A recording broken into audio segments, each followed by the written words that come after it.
Mi nombre es Eric Serna Luna, en la capoeira me conocen como Coco Lampiao, y estas son las historias y los cococuentos de la capoeira. Hoy vamos a comenzar con ¿qué es la capoeira? Bueno, pues, en todos los grupos, todas las personas que practicamos capoeira, tenemos un acuerdo, por decirlo de alguna manera, para decir que la capoeira es un arte afro-brasileño que fue creado por las personas esclavizadas durante el periodo colonial, que fueron traídas de manera forzada de sus tribus, de sus lugares de origen en África, por el imperio portugués, que fueron traídos en navíos negreiros durante 3, 4 siglos, para que realizaran cierto tipo de trabajos forzados aquí en las tierras que fueron colonizadas. También es un convenio, una convención que nosotros tenemos como personas que practicamos capoeira, decir que nuestra arte está integrada por una parte musical, otra parte marcial, por acrobacias, por danzas, por historia. Entonces, lo que yo quiero destacar aquí es de que todo esto que les acabo de narrar es el resultado de un constante proceso intercultural, es decir, de muchas culturas que, aunque no lo quisieran, fueron integrándose poco a poco para construir esta matriz que hoy día conocemos como capoeira.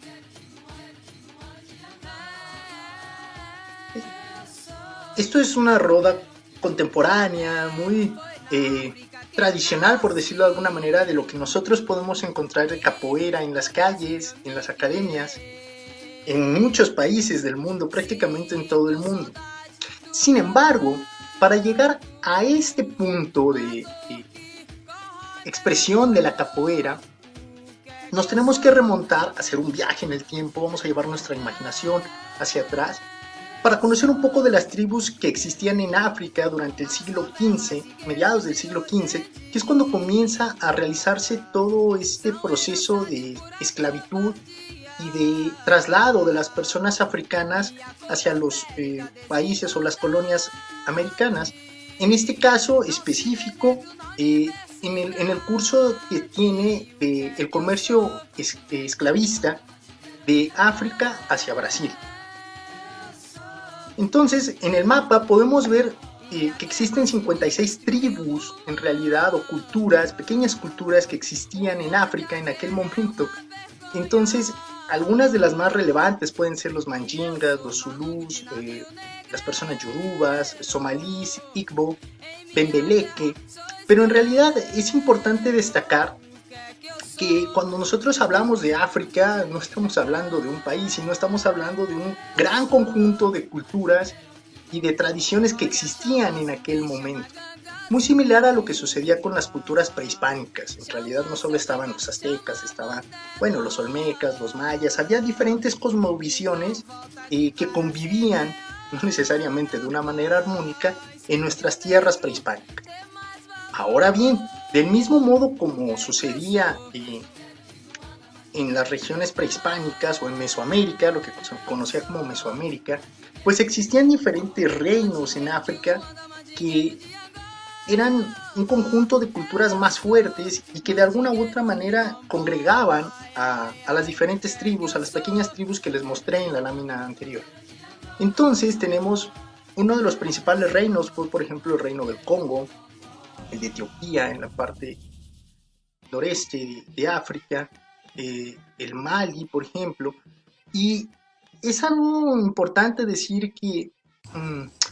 el imperio portugués no entró por sí solo a África, sino que, como sucedió inclusive en la conquista de México, Tenochtitlan, pues tuvo apoyo de otros reinos, quienes también ayudaron a hacer todo este proceso de esclavitud de las personas africanas de otras tribus, en ocasiones reinos enemigos, que los reinos más poderosos hacían pactos con la corona portuguesa y se dedicaban a intercambiar esclavos por ciertos tratos preferenciales con las personas del reino de Portugal. Y esto nos lleva a plantear que existían ciertas rutas de tráfico de personas esclavizadas que salían de los principales puertos de África, el puerto de Luanda, que va a ser muy importante dentro de la historia de la capoeira, o también otros puertos que no se presentan en esta lámina, pero que fueron importantes, como el puerto de Cabo Verde o el puerto de Benguela, y que tenían las rutas de traslado de personas esclavizadas a Salvador Bahía, que fue la primera capital del imperio brasileño o del imperio portugués en Brasil, y posteriormente a Río de Janeiro, Recife,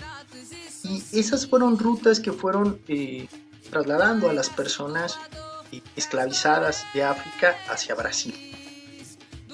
Como les comentaba, gran parte de estas personas que fueron esclavizadas eran trasladadas en navíos negreiros, que eran embarcaciones en las cuales se podrían congregar millones de personas africanas esclavizadas y que eran trasladadas de la manera más cruel a través de este viaje transatlántico. Muchas de las personas que eran trasladadas, que trataban de ser trasladadas en estos navíos, morían dentro de las embarcaciones,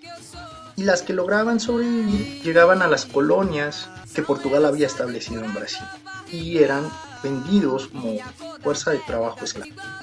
En esta lámina podemos ver pues todas las personas que fueron trasladadas de África a América según los distintos imperios, y podemos ver cómo pues a Brasil llegó el mayor número de personas esclavizadas en toda la historia de la conquista y de la colonia. Estas son solo cifras oficiales, por decirlo de alguna manera. Hubo otros traslados que se hacían de manera no oficial o no se registraban en las cuentas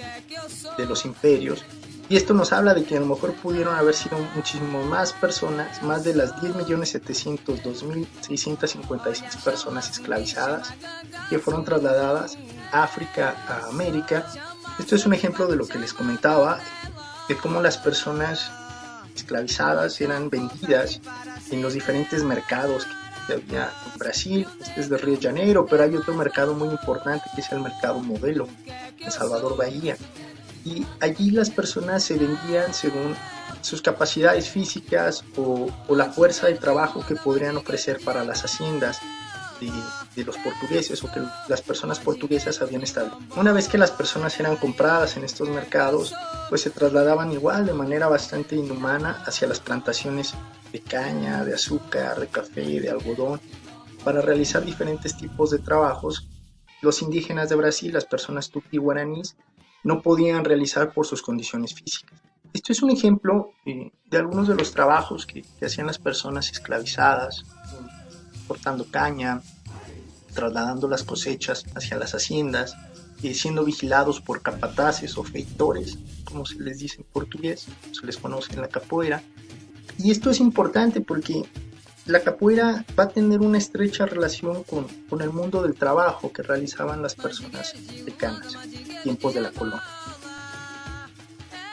Nos presentan los espacios sociales en los que se desarrollaba la vida cotidiana de las personas esclavizadas en las haciendas de Brasil. Por un lado tenemos del lado derecho las casas grandes, las haciendas, casa grande, haciendas, era donde vivían las personas portuguesas, que tenían todo el control de la producción del azúcar, del algodón, del café, del maíz y de otras cosas que se cultivaban en los sembradíos y que eran aprovechadas por las personas portuguesas. Tenemos las ensalas, que eran pues estas casas que les hacían las personas portuguesas, donde tenían pues prisioneros a las personas africanas. Y es importante porque se dice en los mitos de la capoeira que es en las ensalas donde comienzan a realizarse todas estas actividades culturales, musicales, que van a dar después pues forma a lo que hoy día conocemos como capoeira. Por último, dejar claro que la capoeira en un principio fue una forma de resistencia cultural y corporal que realizaron las personas africanas para escapar pues de toda esta opresión que tenían de las personas portuguesas. Y de eso vamos a hablar en las siguientes historias.